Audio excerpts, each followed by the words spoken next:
Calculate करने के लिए कैपेबल है। आपको सर्टेन कुछ पैरामीटर्स इनपुट्स आपको देना है, फिर आपका मॉलिक्यूलर वेट सैंपल का मेजर कर सकते हो।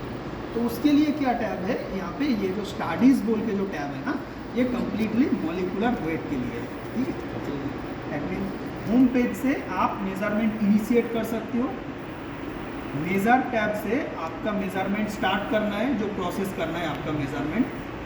स्टडीज टैब आपका हो गया मॉलिक्यूलर वेट के लिए कम्प्लीटली। साइज जीटा पोटेंशियल के लिए आपका मेजर टैब से ही आपका होगा, एंड मॉलिक्यूलर वेट के लिए ओनली फ्रॉम स्टडीज टैब।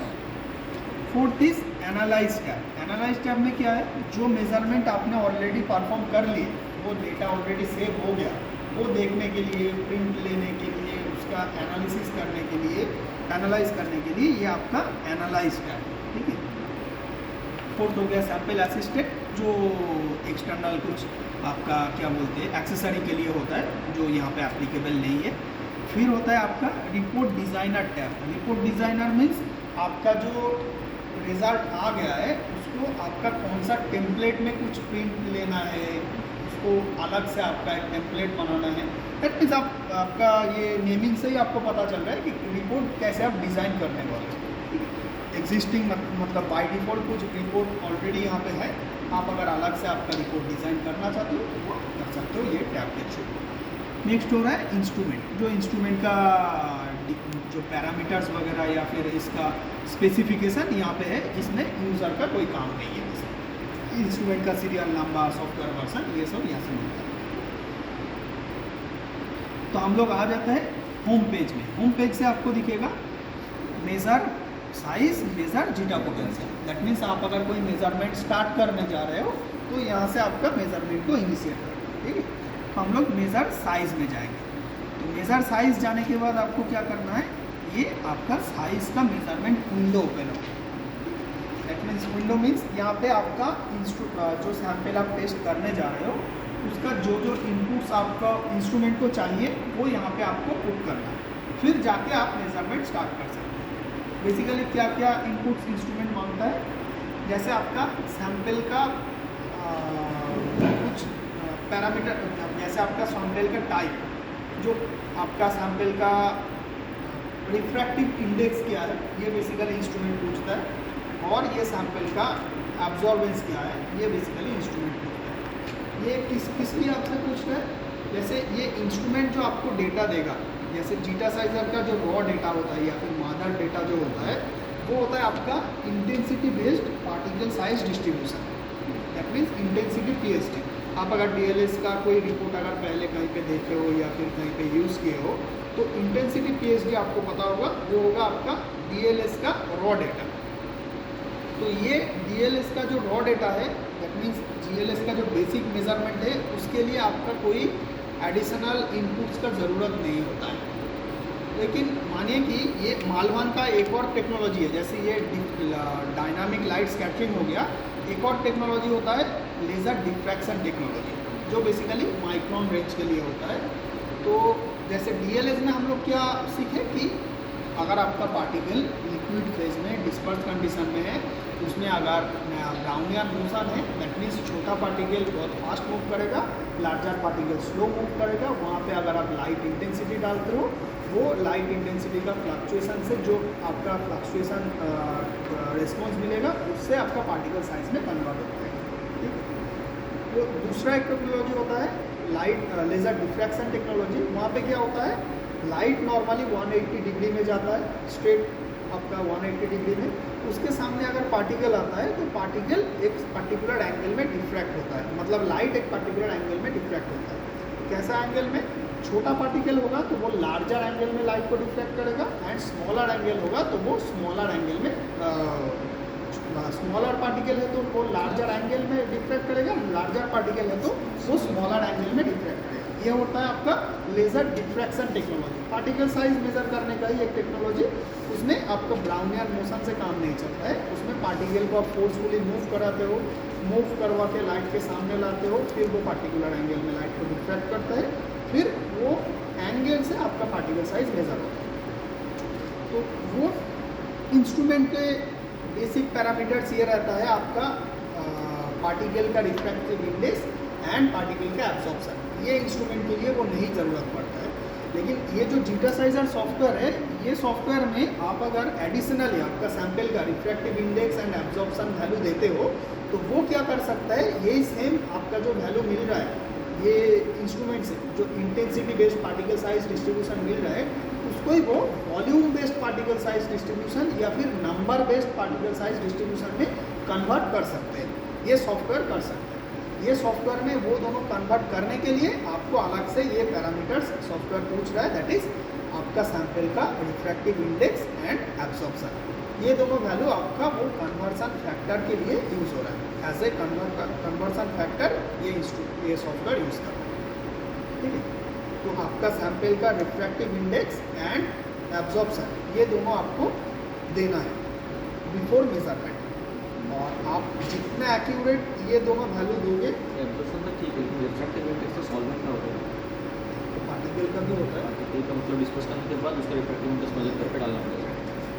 तो बट वो पार्टिकल का नेसेसरी नहीं है ना, इसके लिए मैं उसको हम उसमें ही आता स्किप हूँ, भी कर उसमें ही आता सकते हूँ। हैं। आप अगर जितना एक्यूरेट दे पाओगे तो आपका जो कन्वर्टेड रिजल्ट्स है, that means volume distribution and number distribution, वो उसके ऊपर आप उतना रिलाई कर पाओगे। आप अगर आपको पता है कि आपको नहीं मालूम है आपका सैंपल का RI एंड एब्जॉर्प्शन, तो उस टाइम पे आप कोई भी by default RI and absorption देके आपका मेजरमेंट स्टार्ट कीजिएगा। उसमें आपका जो इंटेंसिटी PSD जो मिल रहा है उसके ऊपर कोई इम्पैक्ट नहीं है, वो आपका एज इट इज़ प्रॉपर आएगा।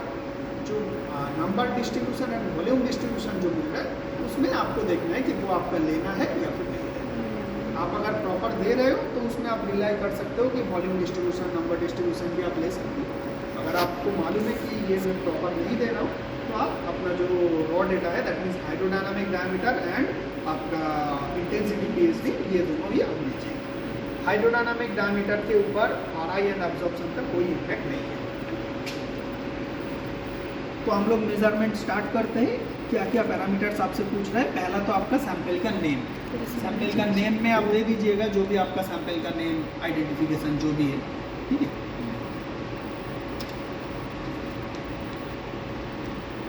ठीक है, आपका जो भी सैंपल है, सैंपल का आप नाम दे दीजिएगा।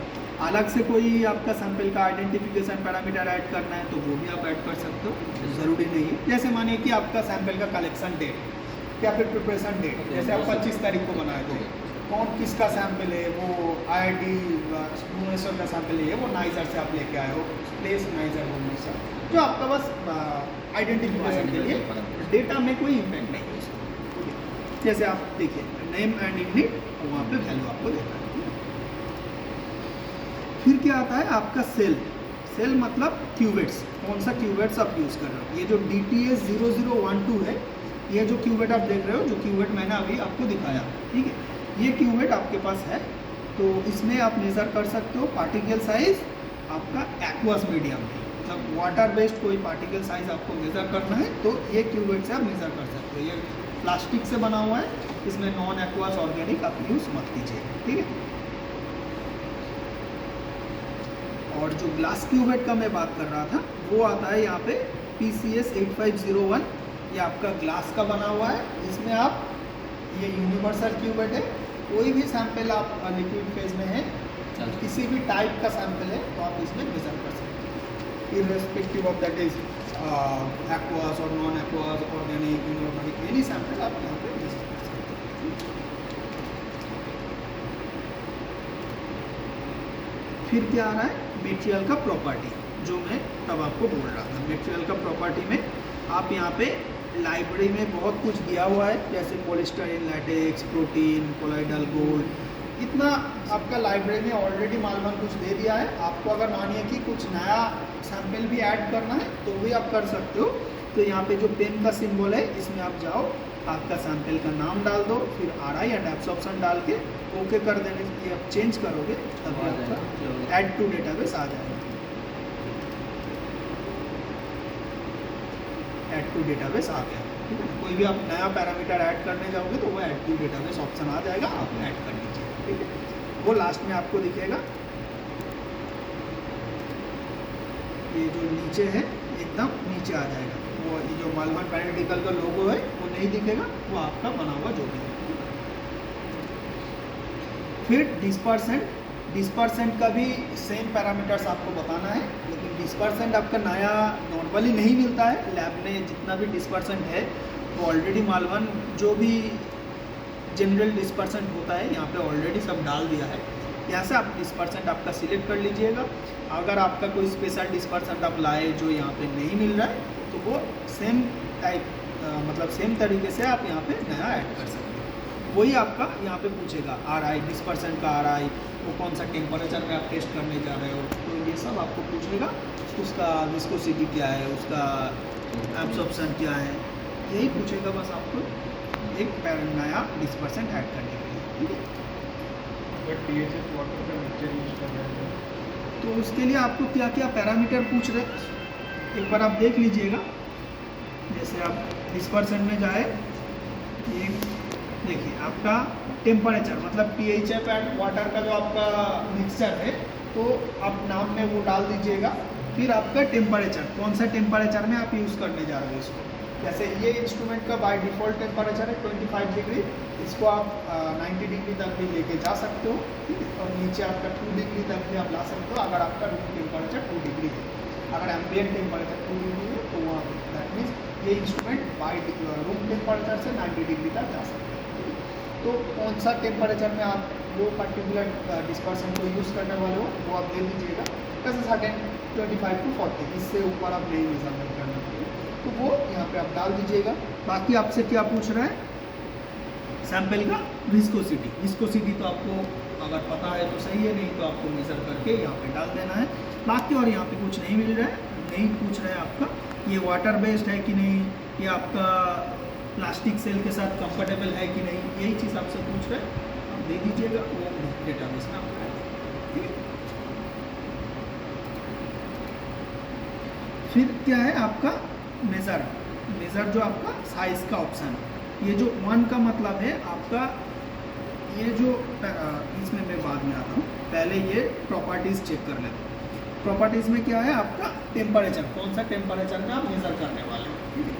इंस्ट्रूमेंट जैसा कि मैंने बताया आपका हाई टेम्परेचर में जाकर भी आप टेस्ट कर सकते हो, लेकिन वो आपका क्या रहेगा particular sample specific, cuvette specific and dispersant specific. जैसे ये जो सेल है प्लास्टिक सेल, इसमें आप 35 से ज़्यादा यूज़ मत कीजिएगा टेम्परेचर, क्योंकि ये प्लास्टिक का बना हुआ है, आप समझ ही सकते हो। मैक्सिमम मतलब हाई टेम्परेचर में जाना है तो आप ग्लास की यूज़ कीजिएगा। वाटर में अगर आपको टेस्ट करना है तो मतलब 70-80 के ऊपर जाते ही वाटर का इवापोरेशन स्टार्ट हो जाएगा, तो वो भी आपको वाटर में मतलब आपको देख लेना है कि जो सर्टेन टेम्परेचर में आप टेस्ट करने वाले हो वो डिस्पर्सन उसको विथस्टैंड कर पाएगा कि नहीं। और सैंपल भी आप देख लीजिएगा, ये सैंपल वो पर्टिकुलर टेम्परेचर में स्टेबल रहेगा कि नहीं, वो देख के आप मेज़र कर सकते हो। ठीक है, टेम्परेचर। नेक्स्ट क्या है रिटर्न टू डिफ़ॉल्ट टेम्परेचर।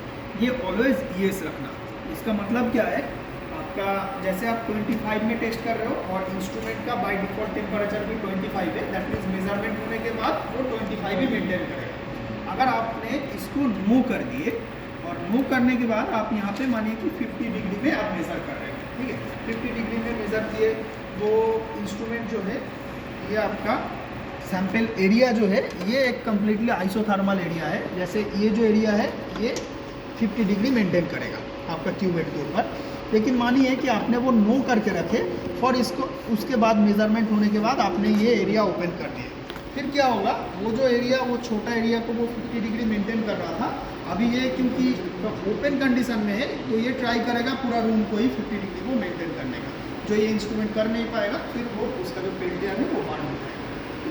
तो इसका मैंडेटरी यही है, आप इसको ये सी रखिएगा return to default, that means 50 में मेज़र हो कंप्लीट होने के बाद वो फिर से 25 में आ जाएगा। आप चाहे भूल भी जाओ लेकिन वो आपका 25 में मेंटेन, तो इसको कभी भी नो मत कीजिएगा, ये से रखिएगा।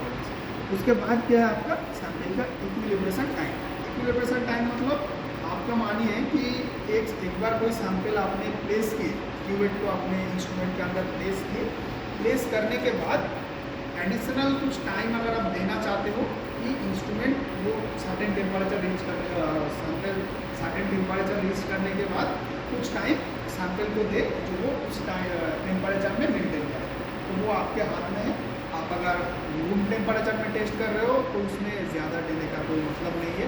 10-30 सेकेंड्स आप दे सकते देखिए मेज़र कर सकते हो, नहीं तो वो एक प्री मेजरमेंट डिले के टाइप काम करेगा। 120 सेकेंड आपको वेट करेगा। आप इसको 10 या फिर 30 इसके आसपास कुछ वैल्यू दे दीजिए।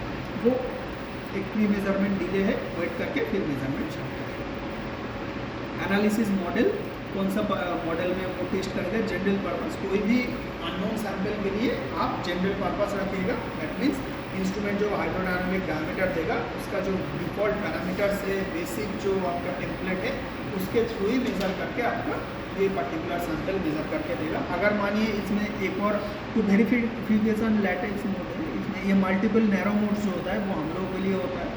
और इसमें प्रोटीन का भी एक जनरल पर्पस, हाँ ये जो आपका एल कर्व एनालिसिस है ना, जिसमें मानिए कि आपका कोई पर्टिकुलर एक सैंपल मिला है जिसमें आपने जानबूझ के ही दो अलग अलग टाइप का सैंपल को मार्च करके आपने मेज़र करके जा रहे हो, तो उस टाइम पे आप ये अलग मॉडल जो है वो आप टेस्ट कर सकते हो। नहीं तो कोई भी सैंपल के लिए आप नॉर्मली जनरल पर्पस ही यूज करके रखिए। थर्ड फिर हो वाला रहा है? फिर से डिस्क्राइब करेंगे। एल कुछ बोल रहे थे।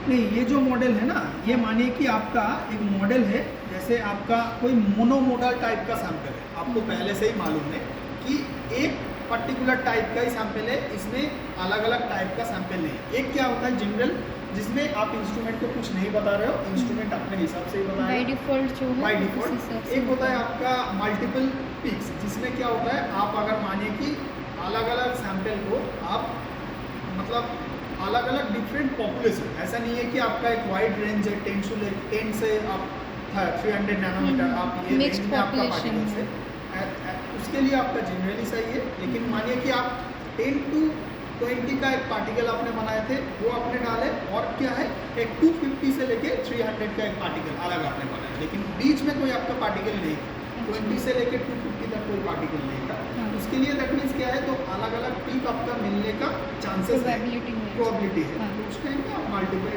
जैसे ये मल्टीपल नैरो पीक्स जो है ना, वो ऑप्शन आप सिलेक्ट कर सकते हो। Okay। लेकिन नॉर्मली आपका वो जनरल पर्पस रखना ही सपोज better है। मेरा एक सैंपल है जिसमें मैं नैनो पार्टिकल का इंटरेक्शन देख रही हूँ, ऐसे कोई भी स्मॉल मॉलिक्यूल है उसका देख रही हूँ बाइंडिंग में एक प्रोटीन के साथ या फिर डीएनए के साथ। सपोज प्रोटीन और नैनो पार्टिकल भी पकड़ लेते हैं, मैंने उसका बाइंडिंग किया और उसका मैं देखना चाहती हूँ कि नॉर्मल प्रोटीन का क्या डायमीटर है, प्रोटीन प्लस नैनो पार्टिकल का क्या डायमीटर है, टू मेक श्योर दैट मेरा इंटरेक्शन हुआ है कि नहीं। सो इन दैट केस मुझे कौन सा वाला लेना चाहिए, जनरल या फिर जनरल मल्टीपल? पर्पस क्या होता है, इंस्ट्रूमेंट के ऊपर रिलाई करना होता है। जैसे इंस्ट्रूमेंट अपने से ही जो बेस्ट पॉसिबल रिजल्ट आपका वहाँ से मिलेगा वो आपको देगा।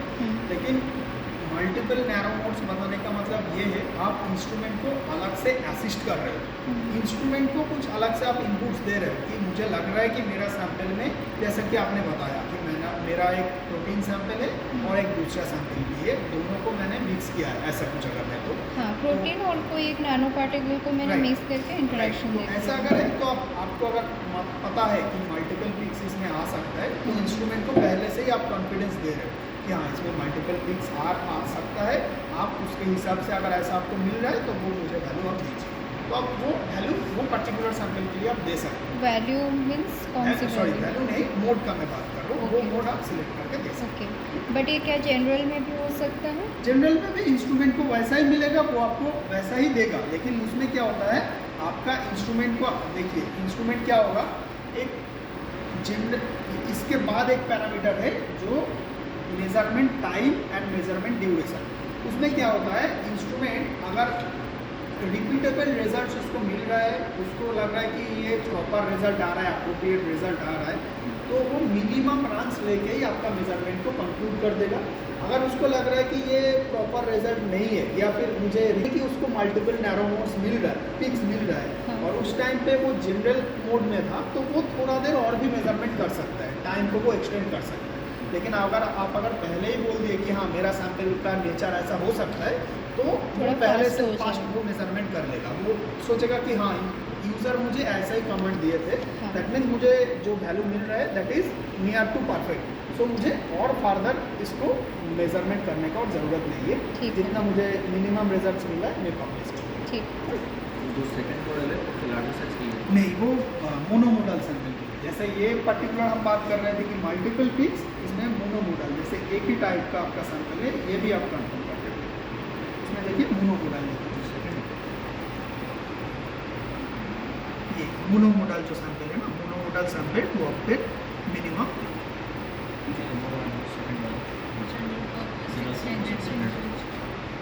नहीं, एक्सटेंडेड रेंज जो होता है ना, वो बेसिकली क्या होता है, वो बैक स्कैटरिंग के लिए होता है। आपका इसमें साइड स्कैटरिंग हो रहा है ना, साइड स्कैटरिंग में वो मोड अवेलेबल है। जैसे ये आपका सिलेक्ट करने ही नहीं दे रहे हैं ना, हाँ ये आपका देखिए सिलेक्ट करने ही नहीं दे रहे हैं। ये आप ये बैक स्कैटरिंग, बैक स्कैटरिंग मतलब 180 में चाहिए। 173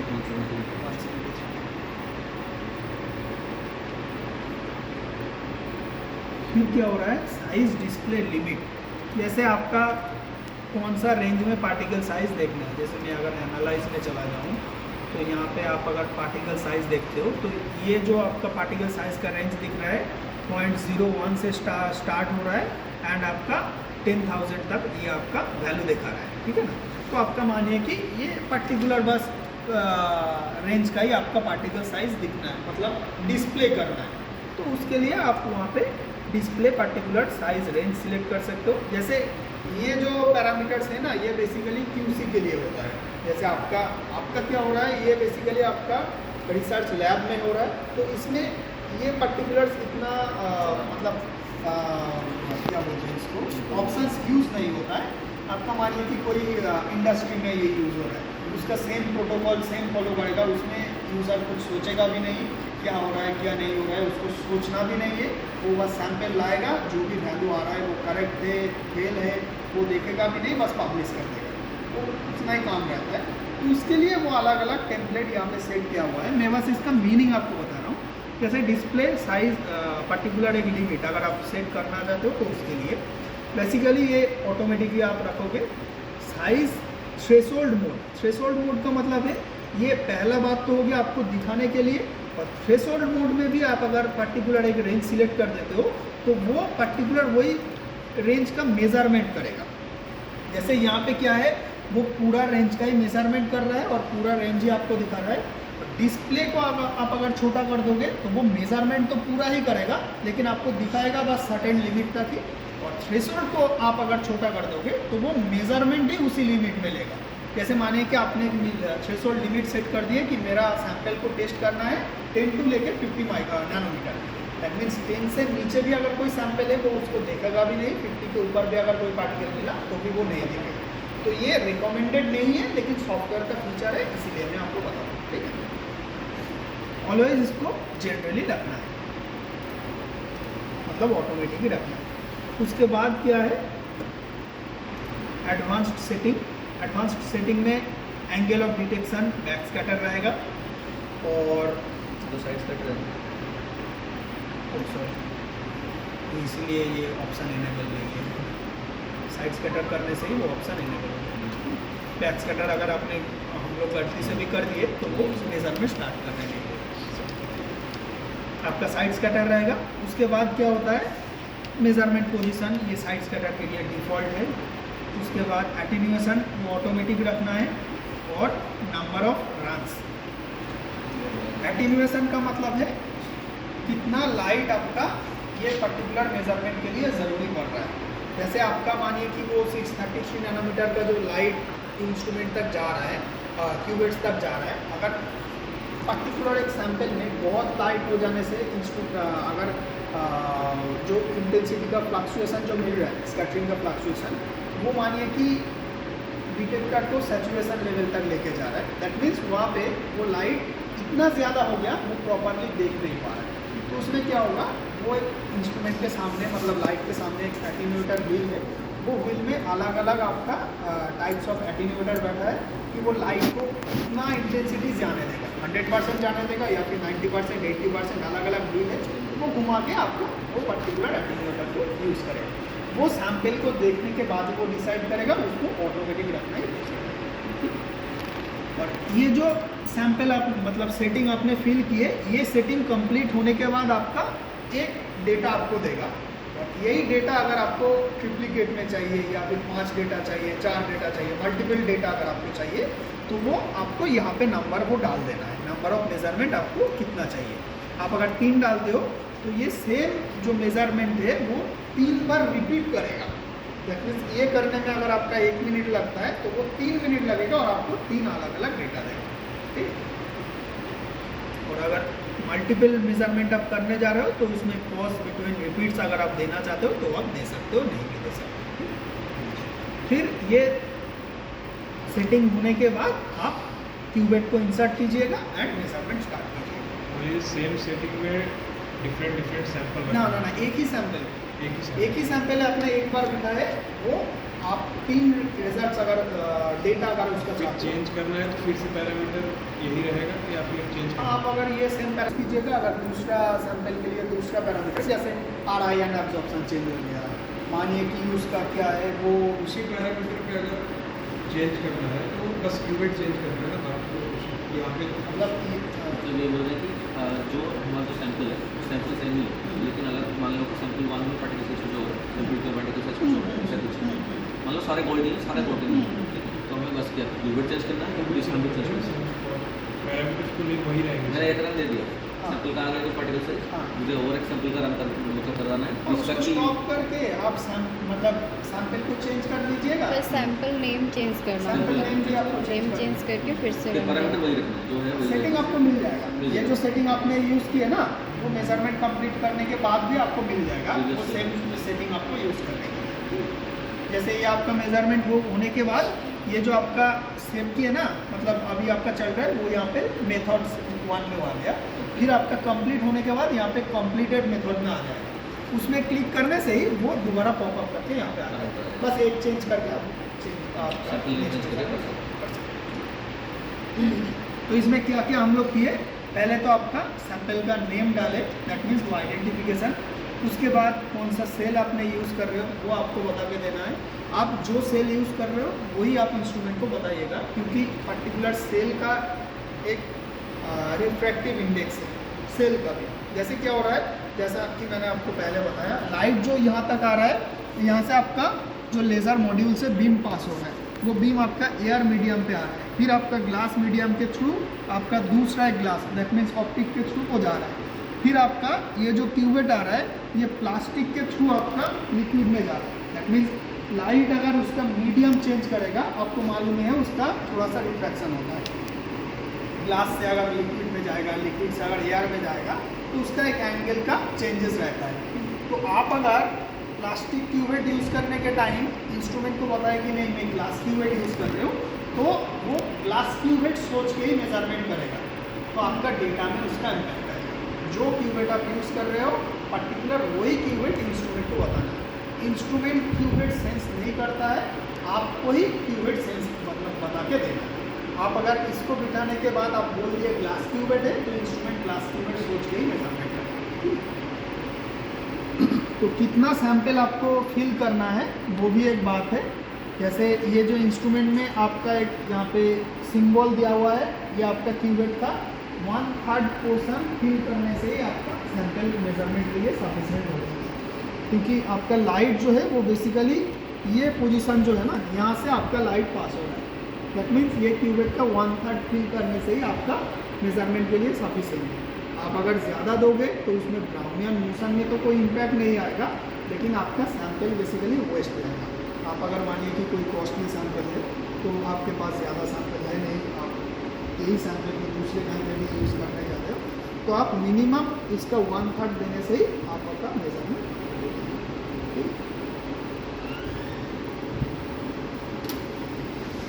तो अभी ये इसका मिनिमम है और ये इसका मैक्सिमम है ना। मैक्सिमम। इससे ऊपर नहीं देना ही बेटर है। जैसे क्यूबेट में आप दे तो सकते हो, जहाँ तक स्पीलेज ना हो वहाँ तक आप दे ही सकते हो, लेकिन जैसा कि मैंने बताया आपका बाकी सैंपल वेस्ट जा रहा है बेसिकली। और ये जो बॉटम पार्ट है ना, समझ ही पा रहे हो कि लाइट आपका ये नीचे का एरिया से जा रहा है, मीन्स ये बॉटम पार्ट में टच नहीं करना है, ठीक है। क्योंकि अगर इसमें स्क्रैचेस वगैरह आ गया ना तो ये क्यूबेट बहुत डिस्पोजेबल टाइप का क्यूबेट है। ये मालवान जो बोल रहे हैं वो मल्टीपल टाइप यूज़ नहीं करने के लिए ही, लेकिन जब तक इसमें स्क्रैच नहीं आता है तो आप यूज़ कर सकते हैं। तो उसके लिए क्या आपका नीचे का जो एरिया है इसको टच, इसको जो IPA है ना वो गिटार में IPA लेके उसमें डिप करके उठा लीजिएगा। IPA जो है वो सर्टेन टाइम के बाद वो इवापोरेट करता है। मिथानॉल जो है वो ये क्यूबेट विथस्टैंड कर सकते हैं, उससे आगे कुछ नहीं। एसीटोन वगैरह से अंदर इंसर्ट करना है। कैप ऑलवेज यूज़ कीजिएगा, विदाउट कैप इंस्ट्रूमेंट को इंसर्ट मत कीजिएगा। और बाहर में लिक्विड नहीं रहना है, मतलब कोई स्पीलेज या फिर आपका हाथ से लिक्विड लग गया, ये नहीं होना है। क्योंकि क्या है, जीटा पोटेंशियल मेजरमेंट के लिए यहाँ पे 2 इलेक्ट्रोड्स है इंस्ट्रूमेंट के अंदर में। वो इलेक्ट्रोड्स में ऑलवेज वोल्टेज सप्लाई रहता है। आप साइज मेजरमेंट कर रहे हो, लेकिन इसमें अगर साइड में कोई लिक्विड कुछ लगा हुआ है तो वो इलेक्ट्रोड में अगर वो लिक्विड कांटेक्ट में आएगा ना तो इंस्ट्रूमेंट डैमेज हो सकता है, ठीक है। हो सकता है नहीं, वो हो जाएगा, तो वो आपको ख्याल लेना है। बाहर कोई भी लिक्विड नहीं रहना है और कैप ऑलवेज यूज़ करना है। होने के बाद आपका क्यूबेट को आपको इंसर्ट कर देना है। वो सर्टेन लेवल तक जाएगा, आपको लगेगा कि इसके आगे और नहीं जाएगा। उसके बाद ये जो थर्मल कैप है इसको आप इसके ऊपर चढ़ा दीजिएगा। अभी अगर आपका टेम्परेचर को चेंज करना है तो वो ये सर्टेन एरिया के अंदर ही वो टेम्परेचर को मेंटेन करेगा, उसके बाहर वो मेंटेन करेगा, ठीक है। जैसे कि हाँ, आइए एक बार करके देख लीजिए इसको। ये क्यूबेट है आपका, क्यूबेट को इसके अंदर इंसर्ट करना, आप लोग ट्राई करके